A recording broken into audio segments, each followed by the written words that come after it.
नमस्कार दोस्तों, स्वागत है आप सभी का हमारे YouTube चैनल अन्नपूर्णा क्लासेस में। दोस्तों, कैसे हैं आप सभी?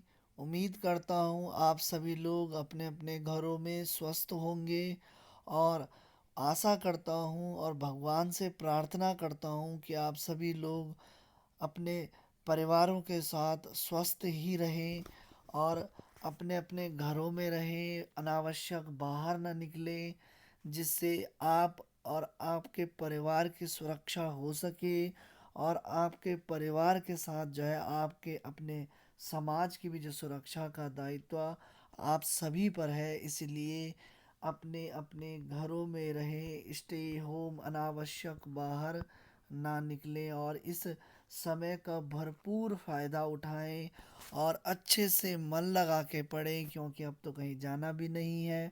तो बहुत ही मन लगा कर के पढ़ें, निश्चित ही आप इस वर्ष सफल होंगे। चलिए, तो अधिक समय न लेते हुए, आप सभी वैसे तो समझदार ही हैं, तो आगे शुरू करते हैं। आज का हमारा टॉपिक, तो पिछले टॉपिकों में हमने यूरोप के पुनर्जागरण पे बात करी थी और आज का जो टॉपिक है हमारा वो होगा अमेरिका की क्रांति। तो दोस्तों, जिन्होंने विश्व के इतिहास में जो इससे पूर्व जो मैंने क्लास पढ़ाई थी उसको अगर आपने नहीं पढ़ा है तो मैं आपसे निवेदन करता हूँ कि आप उस वीडियो को अच्छे से पढ़ें और अच्छे से मैंने पीडीएफ भी आपको प्रोवाइड कराई है, अच्छे से उसके नोट्स बनाएं। उससे बाहर आपके एग्ज़ाम में कभी भी और कहीं भी नहीं पूछेगा।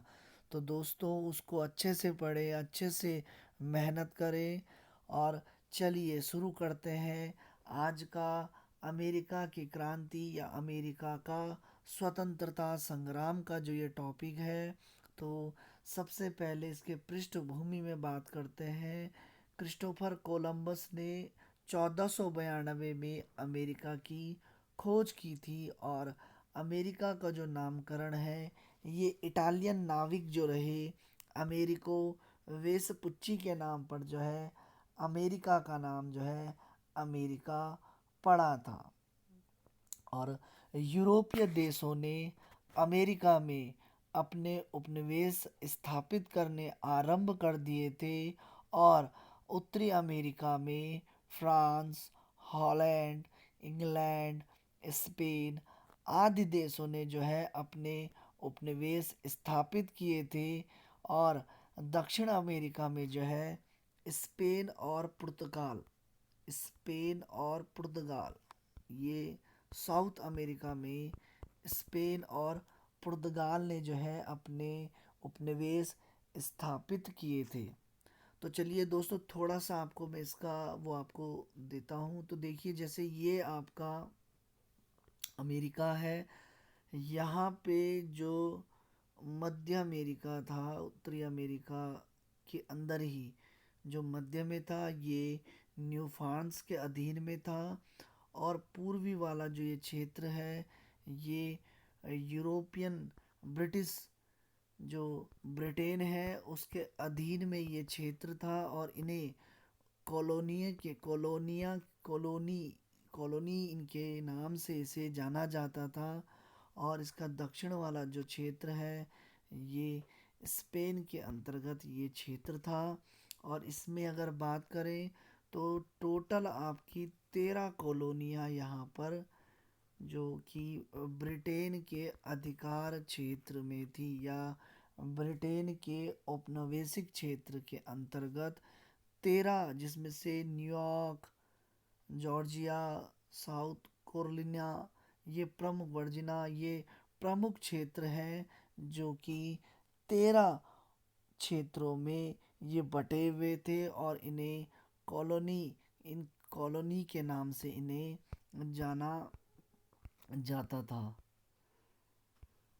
1600 16वीं सदी की अगर बात करें तो 1606 में ब्रिटेन की जो कंपनी वर्जीनिया कंपनी जो थी ब्रिटेन की, इस कंपनी ने अमेरिका में अपने औपनिवेशिक विस्तार के लिए अधिकार पत्र दिया, जिस प्रकार से 1600 ईस्वी में ब्रिटिश ईस्ट इंडिया कंपनी को भारत में अधिकार पत्र ब्रिटेन के महारानी के द्वारा ये अधिकार पत्र दिए गए थे। और इस जो कंपनी का जो मुख्य कार्य था, वर्जीनिया कंपनी का, इसका मुख्य कार्य था अमेरिका में ब्रिटेन के मज़दूरों को बसाना था। इन मज़दूरों को जो है अमेरिका में कम से कम 4 वर्षों के लिए मजदूरी पर कार्य करना पड़ता था। और उसके पश्चात जो इनकी स्थिति थी, ये बटाईदार या पट्टेदार की होती थी और इन्हें एक निश्चित हिस्सा जो था वो शेयर की मिलता था। धीरे धीरे ब्रिटेन से आए जो ये मज़दूर थे, ये स्वयं को मालिक समझने लगे और यहाँ पर जो है मज़दूरों की जो है वो कमी होने लगी। और इसके कारण जो है इसके कारण जब यहाँ पर मज़दूरों की कमी होने लगी, तो इसके कारण एक और कंपनी 1664 में रॉयल अफ्रीकन कंपनी स्थापित की गई। और इस कंपनी का जो मुख्य उद्देश्य था वो था अफ्रीका से दासों को लाना। और इन दासों का जो उपयोग है वो, जैसे ये अमेरिका में जो ये क्षेत्र था जो ब्रिटिश उपनिवेशिक अधिकार में था, उसमें जो दक्षिण वाला जो क्षेत्र है यहाँ पर मुख्यतः कृषि कार्य किया जाता था। और इसका उत्तरी क्षेत्र जो था, यहाँ अत्यधिक ठंडा और बर्फ़ पड़ने के कारण जो है यहाँ पर कृषि उत्पादन उस प्रकार से नहीं हो पाता था जिस प्रकार से इस दक्षिण क्षेत्र में होता था। तो यहाँ पे जो दक्षिण क्षेत्र में इन दासों को, जो कि अफ्रीका से लाए जाते थे, इन दासों का उपयोग जो है दक्षिण क्षेत्र के बागानों के लिए किया जाता था। और बाहर से आए हुए लोगों के बसने की प्रक्रिया इतनी तीव्र गति से हुई कि 17वीं शताब्दी में यहाँ पर जो 25,000 लोग थे, वो 18वीं शताब्दी तक आते आते जो है यहाँ पर 25,000 से जब बढ़ कर के जनसंख्या 25 लाख तक पहुंच गई। और यहाँ पे जो अमेरिका के जो मूल निवासी थे, इन्हें रेड इंडियन कहा जाता था।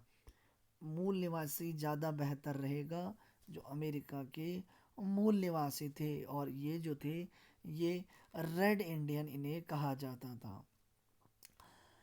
और 1776 में जो अमेरिका की क्रांति से पूर्व अमेरिका जो ये ब्रिटेन के जो ये 13 उपनिवेशिक क्षेत्र थे, और इन 13 उपनिवेशिक क्षेत्रों में मैंने अभी पीछे आपको डायग्राम में बताया भी था। और इसमें जो है इन जो क्षेत्रों में जो है ब्रिटेन का अधिकार जो यहाँ पर मुख्यतः ब्रिटेन के लोगों के साथ जो है, जब यहाँ पर ब्रिटेन के काफ़ी लोग यहाँ पर जो है बस चुके थे, साथ ही साथ अन्य यूरोपियन देशों के लोग भी यहाँ पर बस गए थे।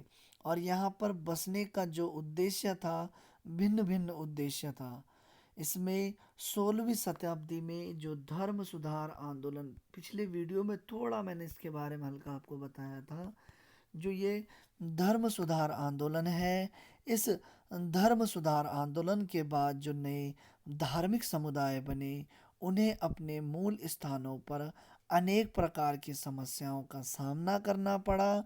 और इंग्लैंड में राज्य नियंत्रित चर्च और साथ ही साथ एंग्लिकन का विरोधी संप्रदाय प्यूरिटन, फ्रांस का ह्यूगनोट, तो एक प्रकार से प्रोटेस्टेंट का ही ये एक फ्रांस का ये जो ये था रूप था। और ये सभी लोग जो थे उन क्षेत्रों में धर्म सुधारों के कारण अत्यधिक नए धार्मिक समुदाय बनने के कारण जो है इन्हें विभिन्न प्रकार के परेशानियों का सामना करना पड़ा। और इस कारण जो है ये लोग जो है यहाँ पर आकर के बसे थे। साथ ही साथ कुछ लोग बेरोजगारी के कारण रोजगार की तलाश में और पूंजी लगाने के उद्देश्य से नई जगहों पर भाग्य आजमाने की चाहत से और बाजार की ज़रूरतों के कारण भी जो है यहाँ पर बसना प्रारंभ किया। और यहाँ पर अमेरिकी जो मूल निवासी थे रेड इंडियन के साथ जो है यहाँ पर कई यूरोपीय क्षेत्रों के लोग भी बस गए थे। और बात करते हैं अब अमेरिका की क्रांति के प्रमुख कारणों के बारे में।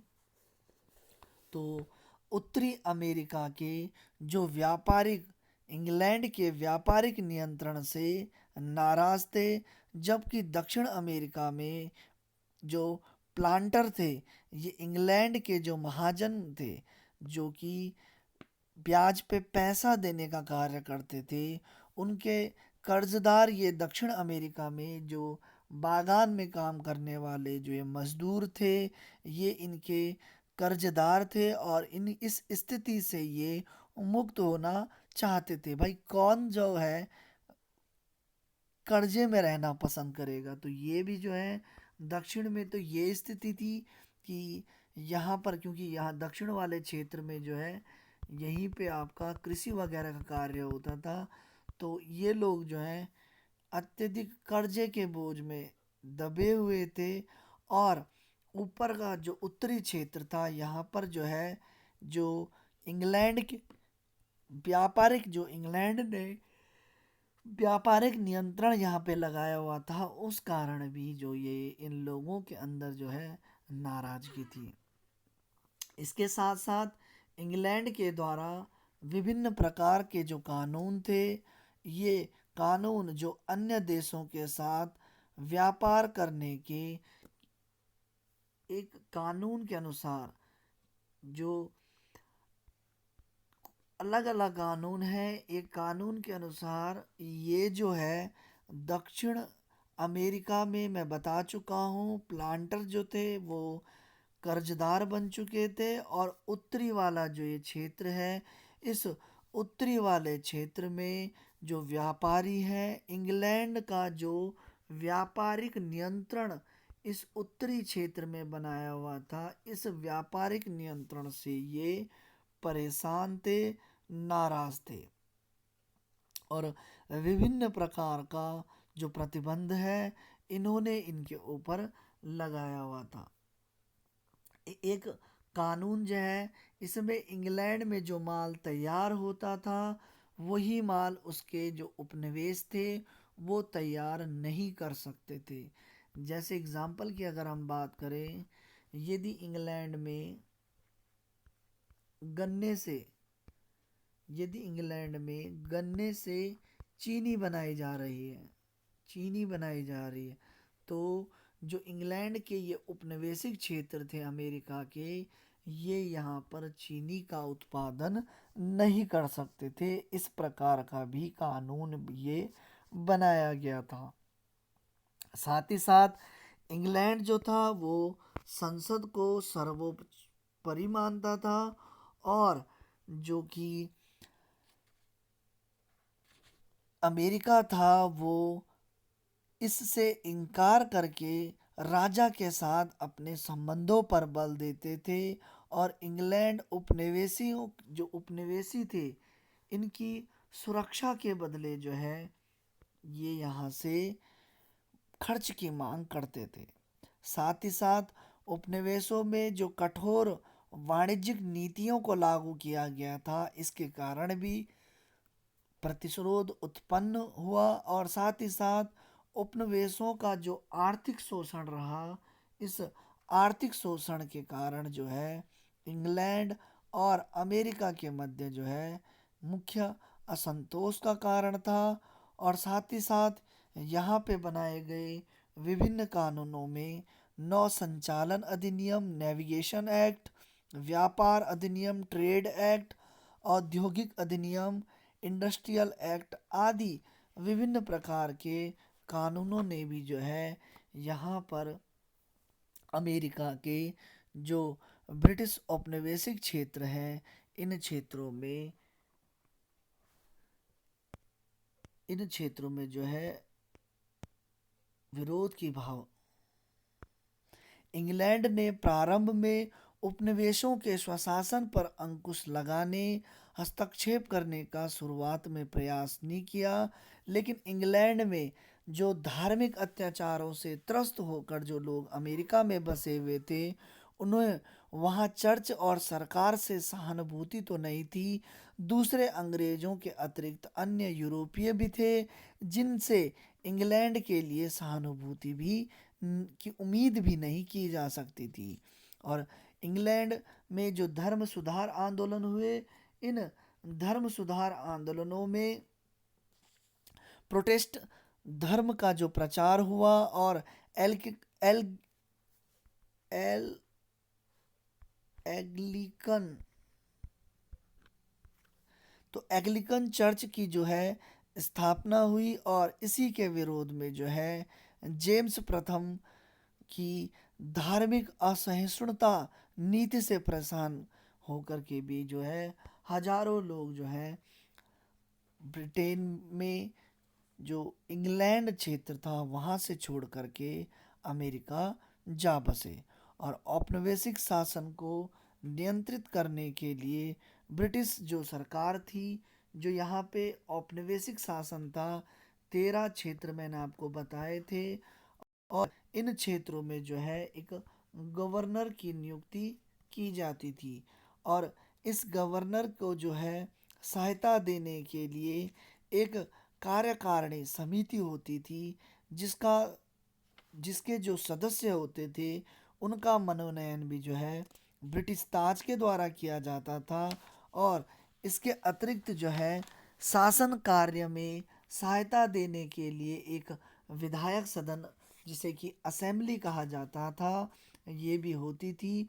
और इस असेंबली में जनता के द्वारा निर्वाचित प्रतिनिधि बाद में जो है भाग लेने लगे थे, क्योंकि शुरुआत में जो है इन्हें कोई भी प्रतिनिधित्व नहीं था। इसीलिए इस क्रांति का एक प्रमुख नारा भी था, प्रतिनिधित्व नहीं तो कर नहीं, प्रतिनिधित्व नहीं तो कर नहीं, ये एक प्रमुख नारा भी था। लेकिन धीरे धीरे जो है इन्हें जो इस विधायक सदन जो असेंबली होती थी, यहाँ पर जनता के द्वारा निर्वाचित प्रतिनिधि भाग लेते थे और इस विधायक सदन को कर लगाने, अधिकारियों का वेतन देने और कानून बनाने का अधिकार था। किंतु ये जो कानून बना दिए गए, जो कि गवर्नर और उसकी काउंसिल ने जो ये कानून बनाए हैं, इन कानूनों को जो स्वीकार करने और रद्द करने का जो पूर्ण अधिकार था वो गवर्नर को होता था। और इस व्यवस्था से भी जो है उपनिवेशों के जनता में असंतोष उत्पन्न हुआ कि भाई जब आपको गवर्नर से ही कानून को रद्द भी कराना है और कानून बनवाना भी है, तो फिर काहे को जो है आप जो है प्रतिनिधि, जनता के द्वारा प्रतिनिधि जब यहाँ भेजने का आप ढोंग कर रहे हैं। फिर इसी के साथ साथ शिक्षा, पत्रकारिता और साथ ही साथ विचारकों और बौद्धिक चेतना के प्रसार ने भी इस क्षेत्र में विशेष योगदान दिया। और इसी क्रम में 1636 में जो है एक हार्वर्ड विश्वविद्यालय, विश्व प्रसिद्ध जो हार्वर्ड विश्वविद्यालय है, ये जो है यहाँ पर इसकी स्थापना की गई थी। सॉरी 1632, सॉरी 36, 1600 माफ़ कीजिए, 1636 में जो है ये आपका जो है हार्वर्ड विश्वविद्यालय खुला था। इसी के बाद धीरे धीरे फिर जो है एक और कानून जो है 1732 में जो अमेरिकी उपनिवेश में थे, जो तांबा गलाने और फर की टोपियां बनाने पर नियंत्रण लगा दिया और साथ ही साथ जो है फ्रांस और वेस्ट इंडीज से व्यापार करने की भी जो स्वतंत्रता है वो इन क्षेत्रों से छीन ली गई। तो ये भी प्रमुख कारण यहाँ पर रहा था। इसके बाद एक महत्वपूर्ण युद्ध जो कि सप्तवर्षीय युद्ध के नाम से जाना जाता है, और ये युद्ध जो है फ्रांस और ब्रिटेन के मध्य हुआ था। और जैसे कि मैंने आपको इससे पहले भी चित्र में बताया है कि ये वाला जो क्षेत्र है, ये वाला क्षेत्र में फ्रांस का अधिकार था और इन क्षेत्रों में जो है ब्रिटिश कॉलोनीज जो कि 13 भागों में बटी हुई थी, इनका अधिकार था। और अपने अधिकार को फैलाव करने के लिए जो है ब्रिटिश और फ्रांस के मध्य जो है एक युद्ध, जिसे सप्तवर्षीय युद्ध के नाम से जाना जाता है, 1756 से 1763 के मध्य जो है ये युद्ध हुआ था।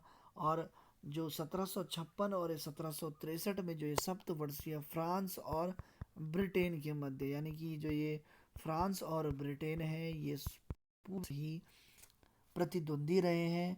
और दुश्मन चाहे वो कहीं भी हो, वो दुश्मन ही रहता है। इसलिए भारत में भी जो है इनका जो ये युद्ध है, ये कर्नाटक युद्ध के नाम से जाना जाता है। और ये तृतीय कर्नाटक युद्ध जो है भारत में 1758 से लेकर के 1763 के मध्य भारत में तृतीय कर्नाटक युद्ध के नाम से ये युद्ध हुआ था। और जो ये ब्रिटेन और फ्रांस के मध्य जब ये युद्ध हुआ, तो इसमें जो अगर बात करें तो यहाँ पे एक मिनट रुकिए, ये देखिए ज़रा।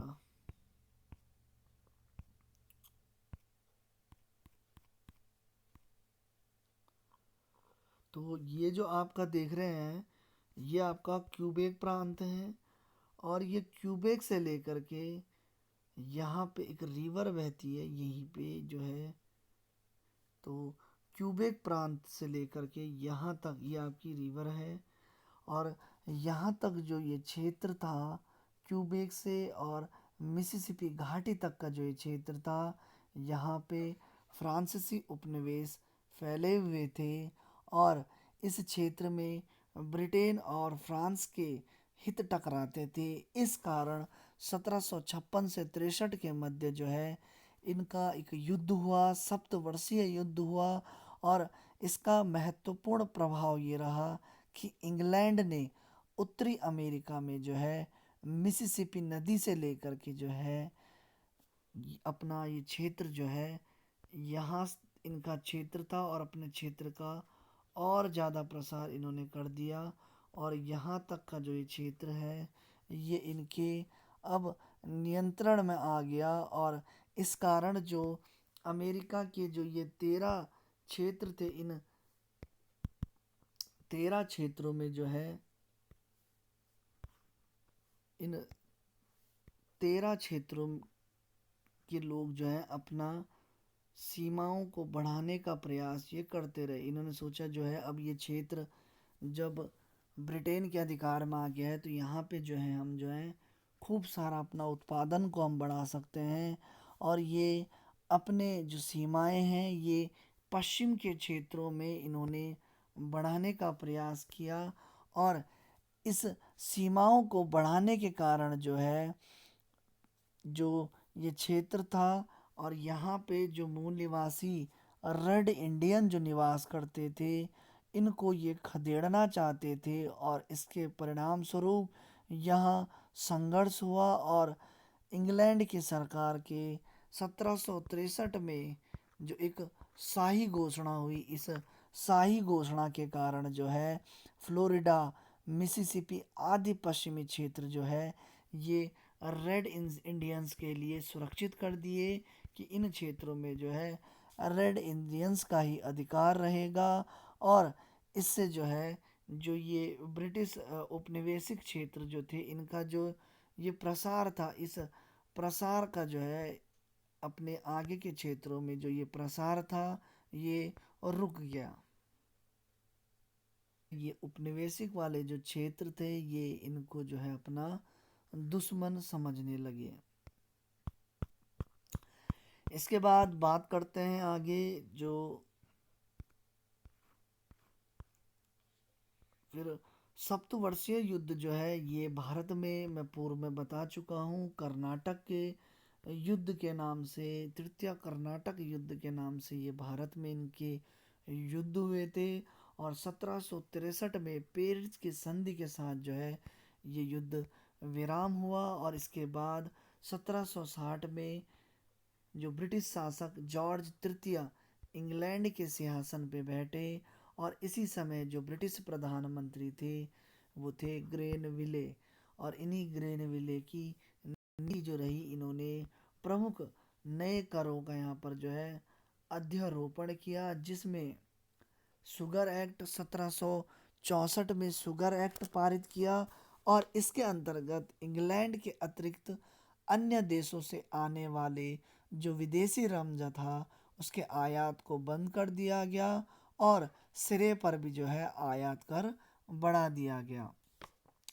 साथ ही साथ इसके साथ ही स्टाम्प एक्ट जो 1765 में, और इस एक्ट के अनुसार समाचार पत्रों, कानूनी तथा व्यापारिक दस्तावेजों, विज्ञापनों आदि पर जो है स्टाम्प ड्यूटी अनिवार्य कर दिया, और इसका उल्लंघन करने पर जो है कड़ी सजा की व्यवस्था की गई। और इस कारण जो है उपनिवेशों के इस एक्ट के जो है व्यापक विरोध इस स्टाम्प एक्ट का, जैसा आपका आज देखते हैं हमारे देश में भी, जैसे आप ज़मीन वगैरह की रजिस्ट्री करते हैं तो इस प्रकार से 20 का 200 100 का स्टाम्प आता है, तो इसमें जो है सरकार का जो है ये जो इसमें स्टाम्प के रूप में टैक्स लगाती है, जिससे सरकार को काफ़ी आमदनी होती है। इस प्रकार का स्टाम्प एक्ट जो है 1765 में ब्रिटिश पार्लियामेंट में के द्वारा इसे लगाया गया था, और ये भी जो है बहुत ही विरोध का कारण हुआ, और इस कारण जो है ब्रिटिश पार्लियामेंट ने 1766 में इसे समाप्त कर दिया। इसी के बाद करेंसी एक्ट 1764 और क्वार्टरिंग एक्ट 1764, तो जितने भी ये sugar act, currency act, quartering act है, ये 1764 में ही है। केवल आपको स्टाम्प एक्ट 1765 थोड़ा ध्यान में रखना है, वैसे इतना इम्पोर्टेंट ये है नहीं। इसके बाद टाउन्स सैंड की एक नई कार्य योजना, फिर उसके बाद 1767 में इंग्लैंड में विलियम पिट की सरकार बनी, और टाउनसेंड जो है इसके वित्त मंत्री बने थे। 1767 में ये सरकार बदली। उसके बाद 1767 में इन्होंने प्रमुख रूप से चाय, सीसा, कागज, सिक्का और धातु पर जो है सीमा शुल्क निर्धारित किया। इसमें रंग भी एक और उत्पाद हो जाएगा। तो चाय, सीसा, कागज, सिक्का, धातु पर जो है इन्होंने सीमा शुल्क लगाया, और इसका आयात जो है अमेरिका, इंग्लैंड से करता था। ये भी जो है विरोध का प्रमुख कारण बना। आगे पढ़ते हैं इस विरोध के कारण को। इसके बाद इन्हीं की जिस प्रकार से कांग्रेस की स्थापना हुई थी, फिर कांग्रेस की जो है विभिन्न सम्मेलन हुए। इसी प्रकार से यहाँ पर प्रथम कॉन्टिनेंटल कांग्रेस सम्मेलन को ही कांग्रेस, तो ये ऐसा नहीं है कि हर जगह जो है कांग्रेस पार्टी ही होगी। तो प्रथम कॉन्टिनेंटल कांग्रेस की स्थापना जो यहाँ पे हुई थी, और ये जो है वर्जीनिया की जो विधानसभा थी, इसने सबसे पहले कॉन्टिनेंटल कांग्रेस बैठक बुलाई, और इस बैठक का मुख्य उद्देश्य था ब्रिटिश सरकार की असहिष्णुता नीति का विरोध किया जा सके। इसी के फलस्वरूप 1774 फिलाडेल्फिया में पहली बैठक आयोजित की गई। तो बहुत इम्पोर्टेंट ये हो जाएगा। तो प्रथम कॉन्टिनेंटल कांग्रेस की जो प्रथम बैठक आयोजित हुई कहाँ हुई, तो फिलाडेल्फिया जो शहर है यहाँ पर हुई। और कब हुई, तो सितंबर 1774 में ये बैठक हुई। और इस बैठक में जो है सभी औपनिवेशिक क्षेत्रों के जो प्रतिनिधि शामिल हुए थे, सिवाय जॉर्जिया को छोड़ करके। इस बैठक में George Washington, John Samuels Adams और जॉन जे ने महत्वपूर्ण भूमिका यहाँ पर निभाई थी।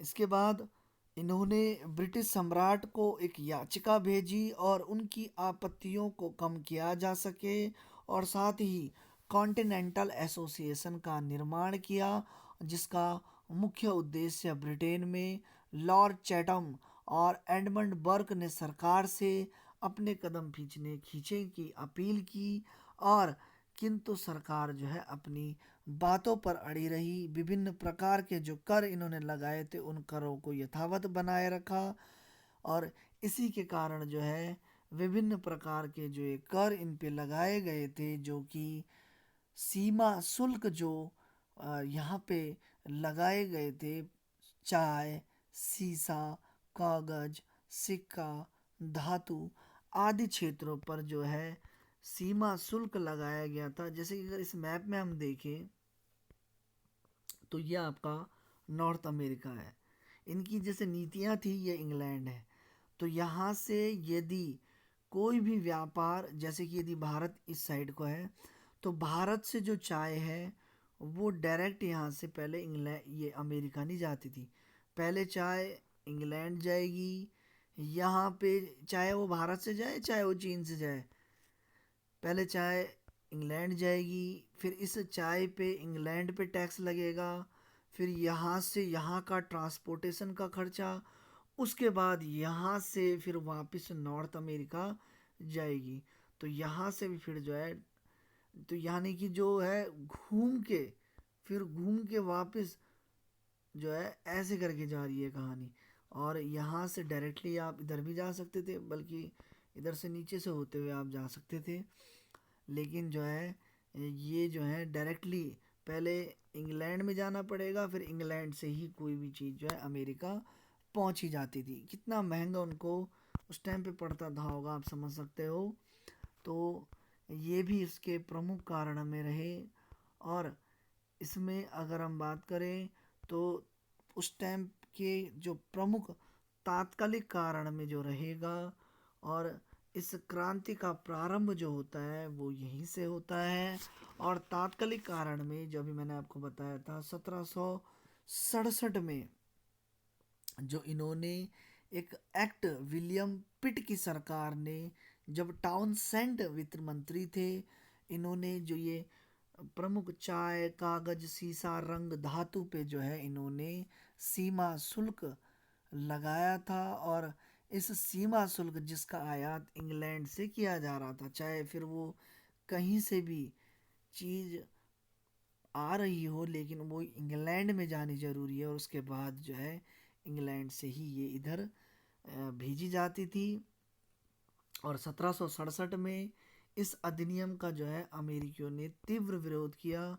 और 1770 में जो है ब्रिटिश प्रधानमंत्री, जो उपनिवेशियों का व्यापक विरोध को देखते हुए जो ब्रिटिश प्रधानमंत्री लॉर्ड नॉर्थ, थोड़ा वीडियो थोड़ा लंबी हो रही है पर क्या करें दोस्तों, आपको देखना पड़ेगा। लॉर्ड नॉर्थ जो है, ये लॉर्ड नॉर्थ ने जो है कागज, सीसा और रंग, इन सभी को जो है आयत कर से जो है मुक्त की। लेकिन चाय पर जो लगाया गया जो कानून था उस पे ये कायम रहे। और साथ ही साथ नॉर्थ सरकार ने एक और चाय से संबंधित एक नई योजना प्रस्तुत करी। और इस योजना का जो प्रमुख उद्देश्य था वो ईस्ट इंडिया कंपनी को राहत पहुंचाना, और जो चाय के तस्कर है, क्योंकि यहाँ पे एक नया वर्ग जो था जो कि तस्करी कर रहे थे चाय की, जिसमें जो है अब विभिन्न प्रकार के टैक्स जो है अपने व्यापार करने के लिए इन्होंने उस टाइम पे लगाए गए थे कि यदि आपको एक प्रांत से दूसरे प्रांत पे भी आपको व्यापार करना है तो इसके लिए आपको टैक्स पेड करना पड़ेगा। और जब एक प्रांत से दूसरे प्रांत पे आपको टैक्स देना पड़ रहा है तो दूसरे देशों के साथ तो टैक्स तो ये लेंगे ही लेंगे।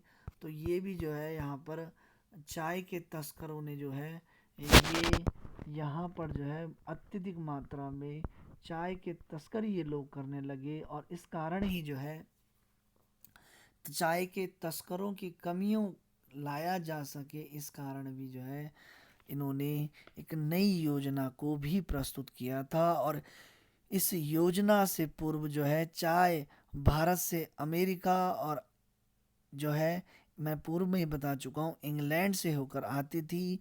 और इससे बहुत जो अत्यधिक लंबा रास्ता हो जाता था और अत्यधिक व्यय भी अधिक करना पड़ता था। और इस कारण जो है अमेरिका में जो चाय है इसकी जो है बहुत अधिक इसकी जो है लागत बहुत महंगी ये चाय वहाँ पे पड़ रही थी। इस नीति द्वारा ईस्ट इंडिया कंपनी को सीधी अमेरिका से चाय ले जाने की जो है अनुमति मिल गई थी और इंग्लैंड में लगने वाली चुंगी कर को भी जो है समाप्त कर दिया। और इस नई चाय नीति द्वारा जो है ब्रिटिश साम्राज्य और ईस्ट इंडिया कंपनी को लाभ पहुंचाने के साथ साथ जो है अमेरिका को भी चाय सस्ते दरों पर इन्होंने प्रोवाइड करनी शुरू कर दी थी। फिर उन्होंने जो नई नीति लाई, जो कि पूर्व में जो नीति जो चल रही थी उसमें संशोधित किया और थोड़ा सा जो है नई योजना इन्होंने लाई थी। और इस नई योजना के तहत जो है इनको चाय थोड़ा सा सस्ते में मिलने लगी। और जो है इसी के तहत जो है आप देख सकते हैं यहाँ पर एक घटना घटी थी।